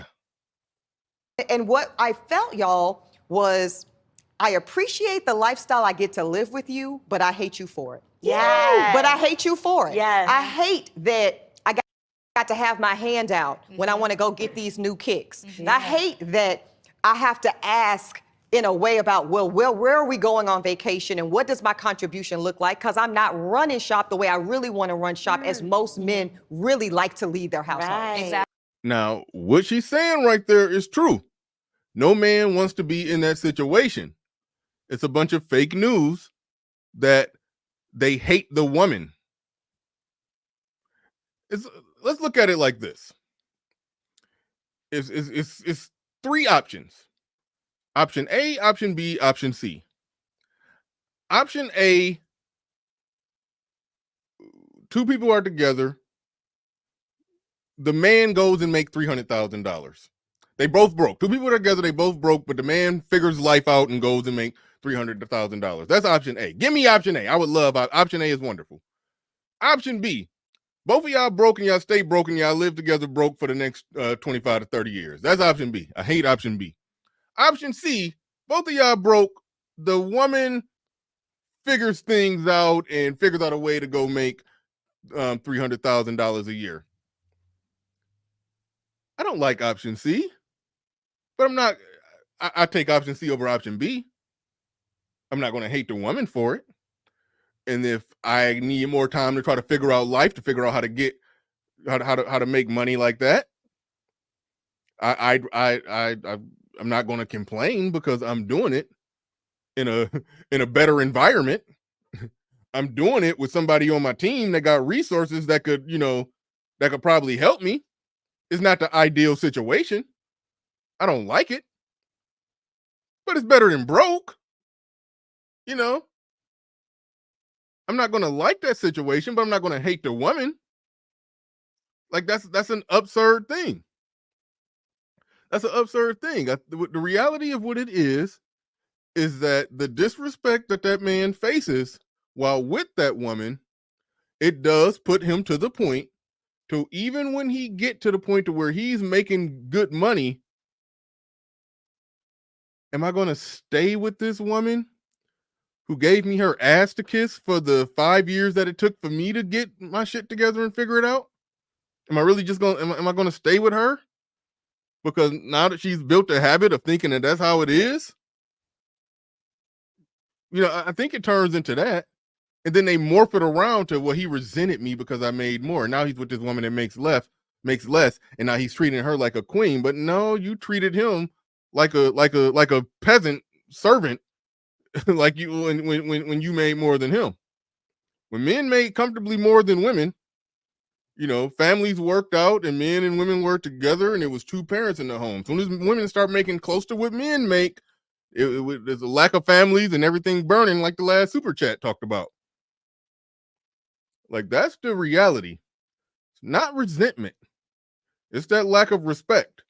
And the existence of these conversations and everything that Eboni K. Williams has gone viral for over the last 6 to 8 months, the only reason that those type of conversations exist is simply because women don't respect the man if they can make more money than the man.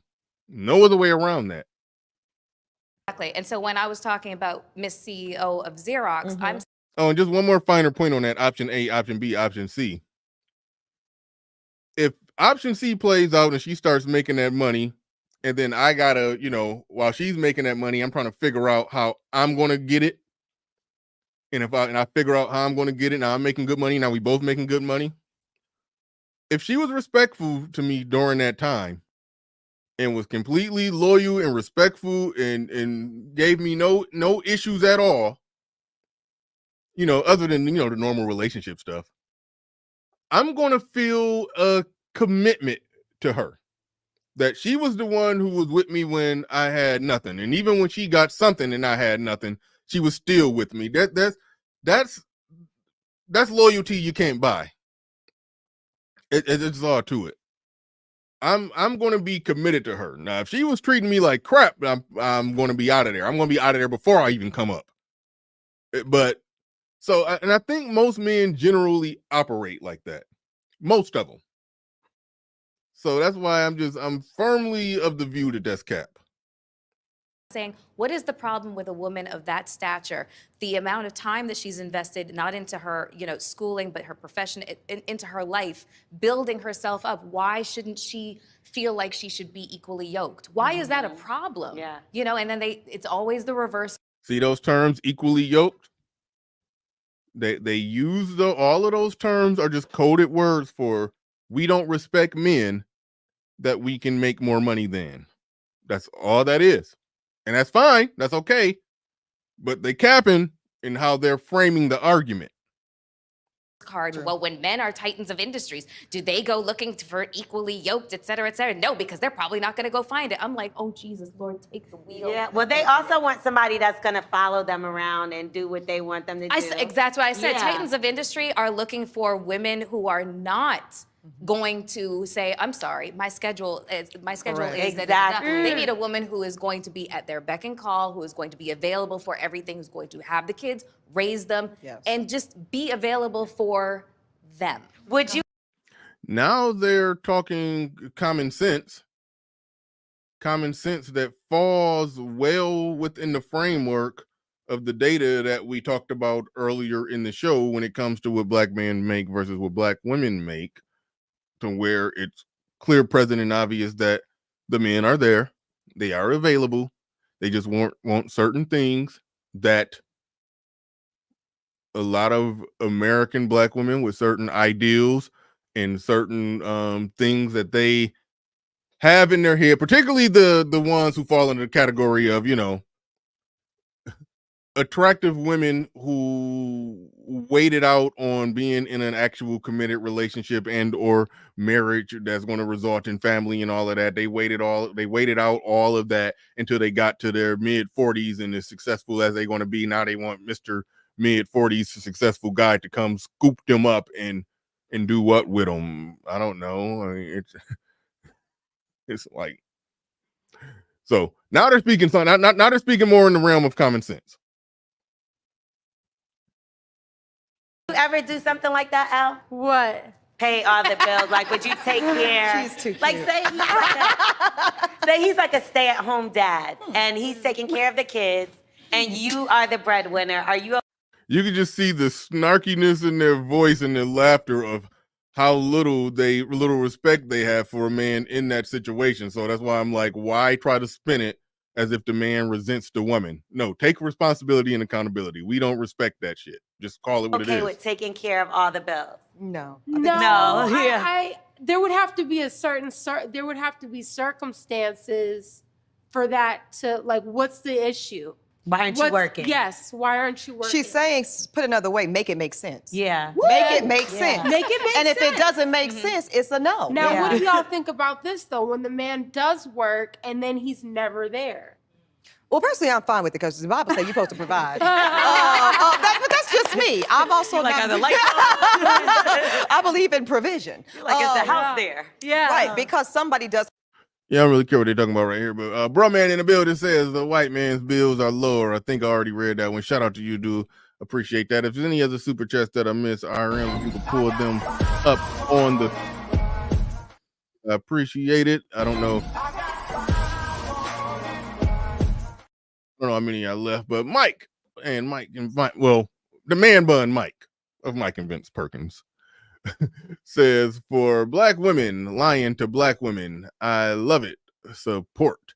Absolutely. Thank you very much. Thank you very much. I do think that is a big thing that we see in a lot of these conversations. We see black women lying to themselves and lying to each other. Lying to themselves and lying to each other. We see that all the time. And shout out to Game Changer in the building, dropping $10 on it. Do thank you very much. Everything you want. Shout out to you. Appreciate everybody supporting this stream. Freeman's Journal in the building says, Bernard Riley, good to see you stream. Absolutely, absolutely. The live stream might be making a comeback. Don't hold me to it. But it might emphasis on might be making a comeback. So we'll see. But don't hold me to it. If you hold me to it, you're going to get let down. Possibly. But we'll see. But all right, let's get back into it. Have to go get it. And just to show you I'm consistent on this, I have friends who were raised in more affluent childhoods and backgrounds than I was, where they had two parents in the home, one personal friend, both of her parents were doctors, and her mother, who was a pediatrician, was never around. And she went to a private school, and she'd be like, Mommy, you know, this is bullshit, because all my other friends' moms are on the field trips, and where are you? And in my house, that's like so crazy, because I had a single mom who was working 3 or 4 jobs, driving a school bus, also getting paid at the time $25 an hour. I'm talking about in the 90s at UPS. Shout out to UPS. And all these things. So my expectation was that she wouldn't be around. Right. Because I understood at a young age, to your point, Elle, you can't have both at the same time. Yeah. Someone cannot be taking care of your lived expenses and be up in your face. So which one do you value more? Like, mama can't be making Lunchables on the field trips, sitting on the couch with me watching Netflix if I need somebody to send these kids. I'm skipping ahead because they just blabbing. I mean, they weren't saying nothing reprehensible right here. it just wasn't as interesting. So I'm just trying to skip just a little bit. I love you. Go get it. And that's what I want men to understand about most black women that I know. Most of us, contrary to popular belief, don't just want a man. We want the man that we want. We want a man that we desire. We want a man that we're actually attracted to. Physically, emotionally, psychologically, intellectually. And if you're not that, you know what I mean? A whole lot nowadays. It is a lot to ask. It's not a lot to ask. I actually think it is. No, I swear to God, everybody trying to convince us that we need to accept the bare minimum needs to go somewhere. No, that is not a lot to ask. I swear to God, the bar's in hell. No, but I agree with. Here's my biggest problem with that. Those statements are coming from Melissa Ford. According to everybody in the industry, the former video vixen, Melissa Ford, was a professional box salesman. She had very good rates, some reports of $2,000 a pop. Like, don't be talking about black women are expected to accept the bare minimum when you spent the best years of your life selling a box to rappers. Like, at this point in the game, if we're talking about a successful man, you would be the bare minimum.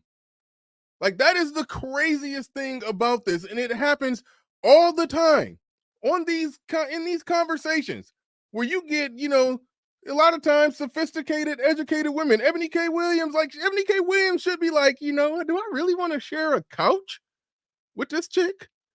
Like, do I really want to share a stage and be talking into the microphone about the state of black women and the social dynamics between black men and black women and blah, blah, blah? Do I really want to be doing that with a retired box salesman? Like, it's like, but these women get on couches and try to say that, talk about what men aren't doing and aren't doing this and aren't doing that. And she's been sucking and screwing her way to the middle her whole damn life. It's like, how does that even make any sense? That happens so much. And I did a lot of content on this.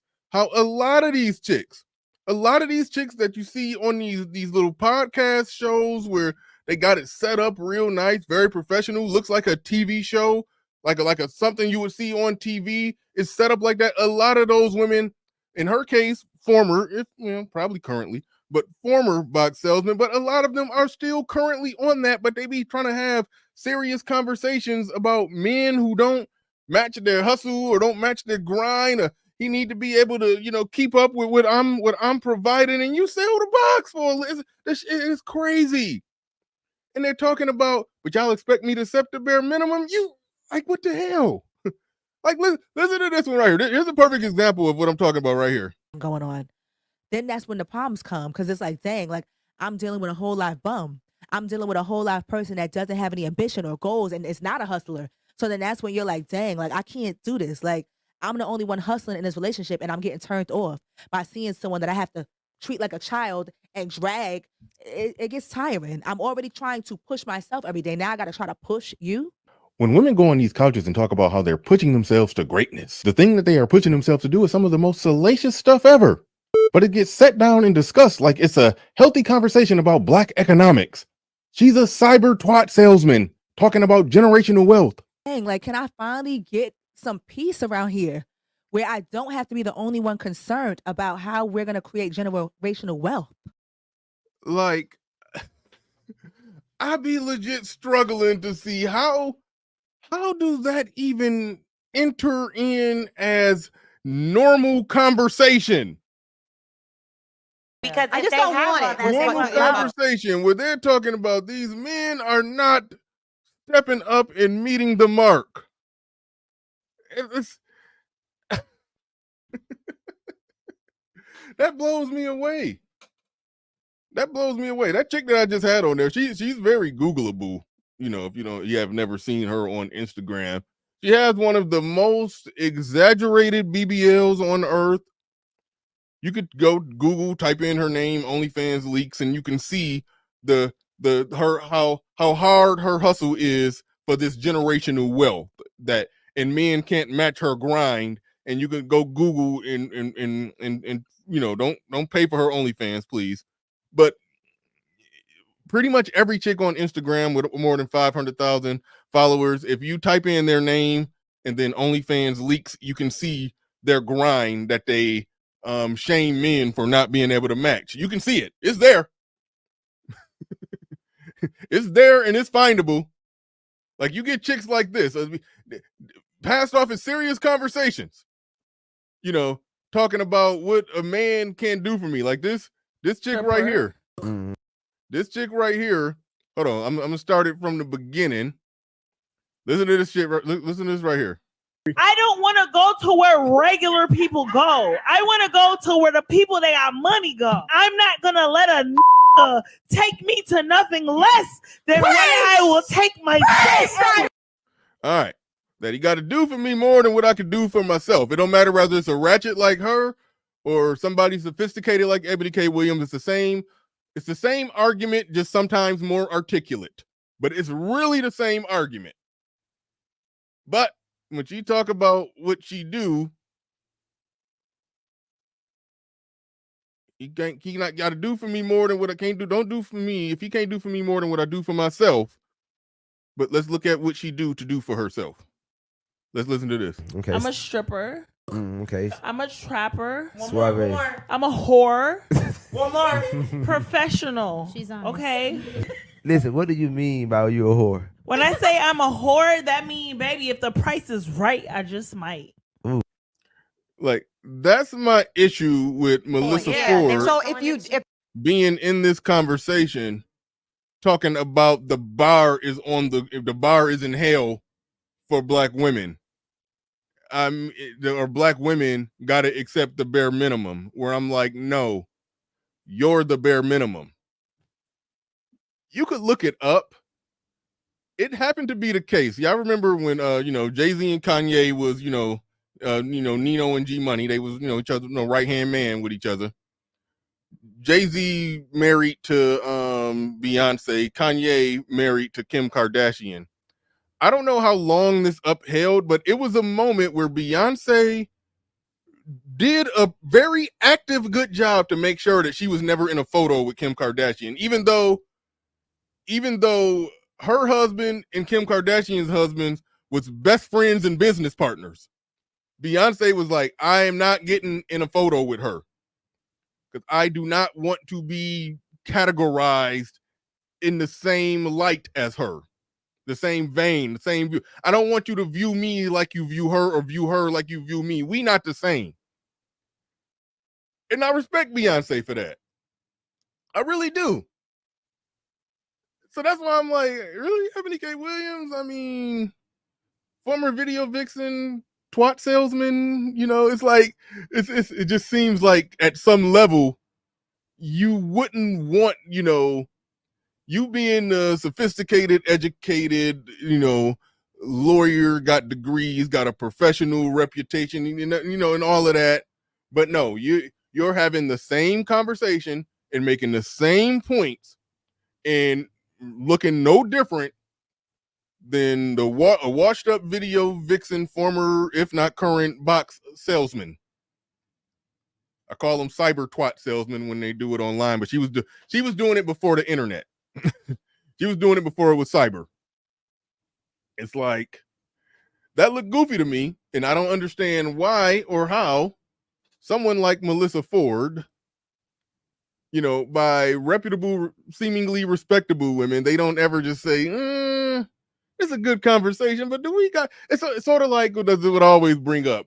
When Chris Rock was talking about the Million Man March, he was saying it was a great event, it was inspiring and empowering for black men. I absolutely loved it, but Mayor Marion Barry was one of the speakers at the event.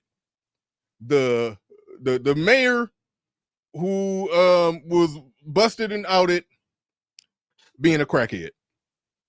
They caught him doing crack in a hotel or something like that. And Chris Rock pointed out that here we are, even in our finest hour, we got a crackhead on stage. That's exactly how he said it. So there y'all go. The Madame Noir channel, very professionally done in class and great. Everything about that channel, when you look at the production, it's all great. There y'all are, on your finest stage. Y'all got a prostitute on stage. It's like nobody stops and just thinks about that. However, rather it's that ratchet chick that I just showed, that internet thought OnlyFans exaggerated BBL chick that I just showed, Melissa Ford, or a sophisticated, educated trial, I forgot what kind of lawyer she is, a lawyer like Eboni K. Williams, it don't matter. It's the same arguments. It's the same arguments across the board. If you're not all of those things, if I don't desire you, I really don't want you. Real boss men, they do not desire a financial or an intellectual equal. They are not attracted to it. It is a turn off. The pee-pee goes, burr, burr, burr. It does. I'm telling y'all the truth. They did not go to law school, Lori. Now, this is where she's making, making good points. Points that fly in the face of everything she said at the beginning of the show. This is the part that I skipped to if you was watching at the beginning of the show. It's like she got one foot in and one foot out. She's still upholding the normal feminist ideals. but she's been listening to a lot of black male-centric content and found out, oh, yeah, this is why we haven't been making sense. Let me smuggle this. Let me breadcrumb this into the conversation. That's more or less what's been happening right there. So they could end up with a peer. They went to law school, they went to medical school, they went to Harvard MBA so that they could be the dominant, so that they could run the shop. We're all single here on this panel. Are you single? I am definitely single. I'm newly single. I've been single a very long time. And single. And all successful, which is scary. So it is. I'm not even going to say nothing about all of them going across the board announcing that they're single. I'll let the chat room have that one. I'll let the chat room have that one. I'm just gonna let it keep playing. That hard, right? Y'all got it. Y'all got it.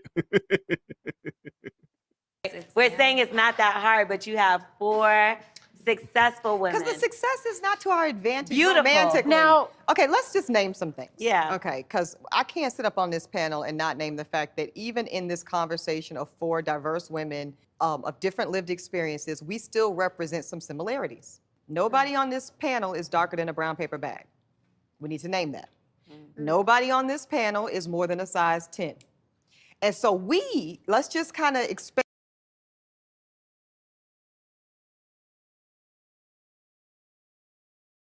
I think y'all know what I'm looking for right now. I'm trying to find something. Hold on. Wait for it. Wait for what there. Damn it, I had the shot. Hold on. There we go. All right.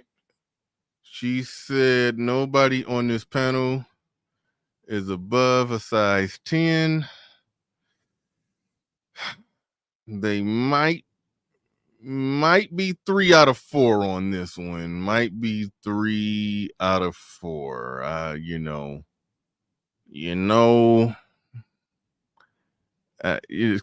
Christian said the camera add 20 pounds. Okay. I'll give you that. I mean,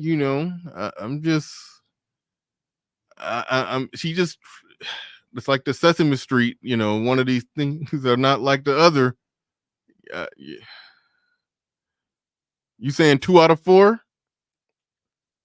No, I think the one with the hair that nobody asked for is I know. I think she's probably under. I'm not the best at sizes. I just know you either look good or you don't. I just know you either look big or you don't. I'm not the best at sizes, but yeah, I'm just saying. Eboni K. Williams, and to quote Eboni K. Williams from earlier in the show, when she botched the slogan of the phrase "Stop the cap," when she said "Stop cap," like that's all I'm going to say. You just smuggled her in under the table, but that's what happened. That's what happened. That's what happens. Are we going? All right. Of 4 diverse women of different lived experiences, we still represent some similarities. Nobody on this panel is darker than a brown paper bag.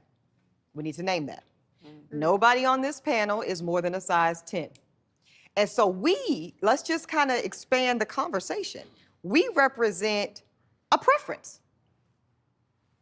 Oh, am I the only one here? No, I'm listening. No, we're listening. We represent a preference amongst what society, and in particular, Black men have said they preferred. And yet, we represent Black women that are still paying a price and a tax for our success. Can we imagine what this conversation looks like with our darker melanated sisters? Can we imagine what this conversation? You said Eboni K. Williams is the only one under a size 10? Bush, Melissa Ford got to be under a size 10. See, that's why I don't do the whole dress size thing. I don't know. I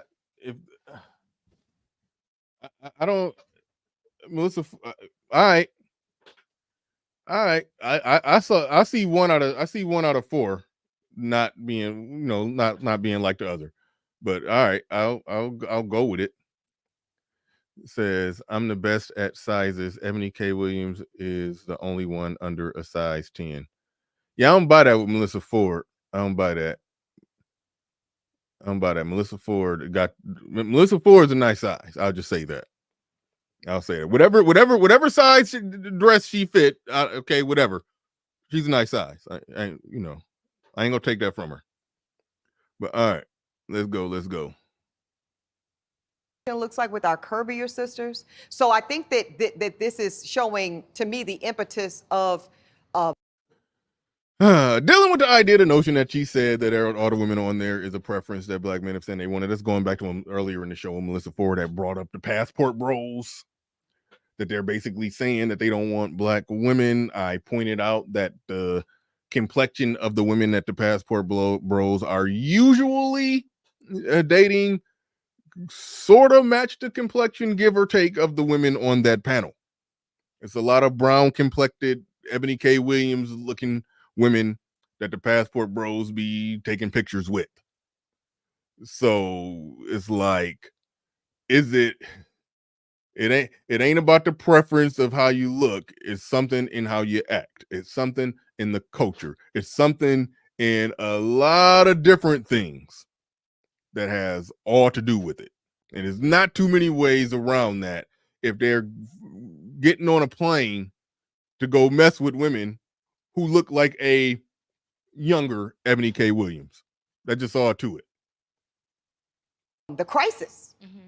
We're in a crisis when it comes to black women and romantic partnership, because to Melissa's point earlier, of course we can, and many of us do date outside of the black race, but I'm never gonna try to convince a black woman to want something she doesn't want. Oh, right? never, You know what I never, mean? absolutely if you not. don't, if you are All right. I'm skipping ahead because that's pretty much a wrap on all of that.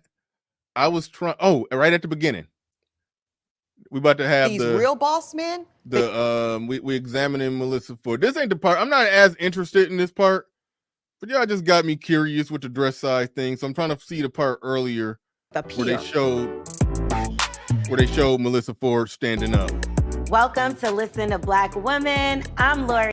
That wasn't the part. Here's the part right here. Hold on. It was right at the part where they did like an intermission. They're going to do an intermission where they're going to show all the women standing up. And I can't find that part.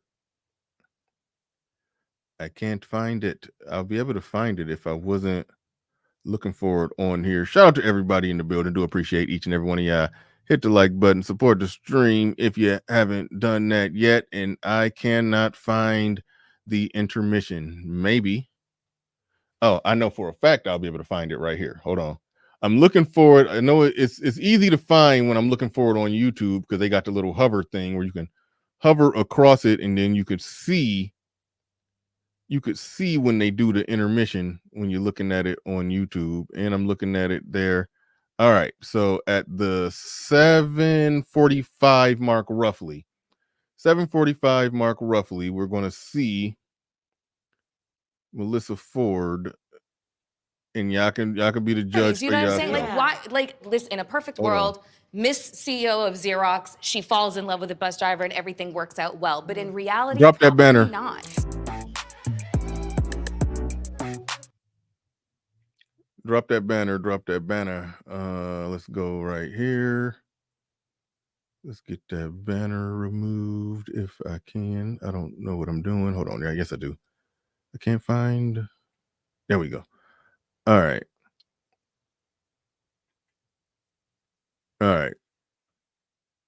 We're doing all of this just to try to ascertain the dress size of Melissa Ford, because this is, I don't know why we're doing it, but we're doing it. Well, here's the thing, Melissa. What you're Damn it, naming? that was shorter than what I thought. These real boss men, they do not desire. All right. So we look like we might not get it, but I think y'all need to stop cap, as Ebony K. Williams said, if y'all saying that that Melissa Ford is bigger than the size 10. I think she's a relatively normal sized chick. So I think y'all tripping. I think we about to see what I was looking for right here. Okay. All right. Y'all might got me. Y'all might be correct. Yeah, I might be correct. Okay. I think I'm gonna hold the L. Them wide hips, them hips definitely a 10. I think I'm gonna hold the L. I think I will hold this L. I think that I will. I think that okay, there we go. That's the shot I was looking for right there.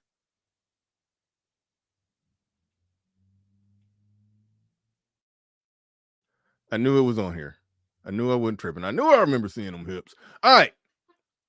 So yeah, that's probably big. That's probably over a 10. That might be a 12. That might be.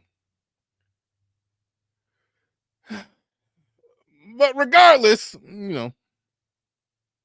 I don't dislike what I see. I'll just say that. The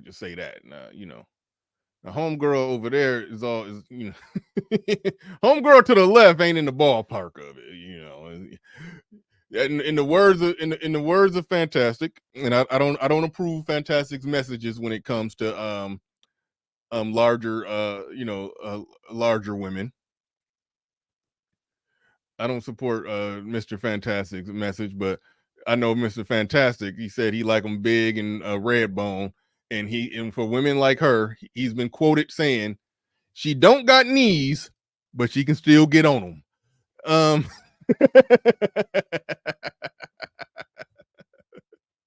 I don't approve that message. I think they do. I think knees are necessary. But all right. All right. Shout out to everybody in the building. We had to get down to the bottom of that. I will hold the L. She does look like a size 10 in a good way. But all right. Shout out to Machismo TV. Welcome to Machismo TV, the ultimate destination for modern men seeking to upgrade their lifestyle. Subscribe to Machismo TV and Saul T-Balls. We stream daily from 12 midnight to 8 a.m. Eastern Standard Time, the best male-centric content. Highlight reels without reviewing or providing any editorial bias to the content. We have done so much, with so little for so long, we are now qualified to do anything, with nothing. Yeah, heard it right there. We've done so much with so little for so long, we are now qualified to do anything with nothing. And with that said, ladies and gentlemen, we are out of here. Peace.